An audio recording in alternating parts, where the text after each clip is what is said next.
One of our objectives in our student ministry is to create an environment for discipleship to take place. So I want to talk a little bit about what it means to create an environment so that discipleship can take place. And what I mean is just when you think about these questions of how comfortable does a student feel when they come to our student ministry space? What is our environment like for a new person, or when they go to a small group setting?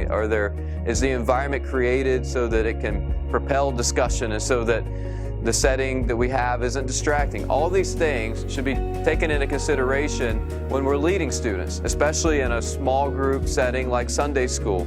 So these are the things that we want to give you as a leader and have the ability to be able to foster an environment that's welcoming, that's open, that there can be transparency so that discipleship can take place. So one example is thinking of a small group room and making sure that it's maybe a Sunday school class. It can be something as simple as making sure that the chairs are set up in a circle so that people can look at each other. Today we know that girls often feel more connected and being able to have a conversation when they are face to face with the person that they are talking to. So having girls sit in lines of chairs or in a lecture style might make them feel disconnected from the conversation and the message. So guys typically like to do things that are side by side. So having all your 8th grade boys sitting in a circle facing each other may not ultimately be the best for them. So getting them up, doing something together may be the best thing to do.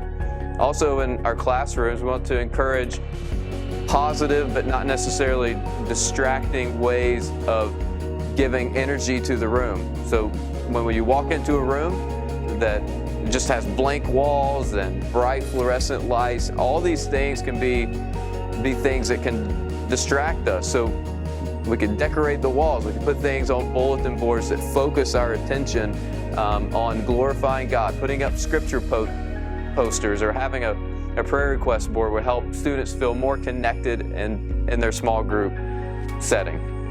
Another great way for you to engage students in small group environment is through the use of technology.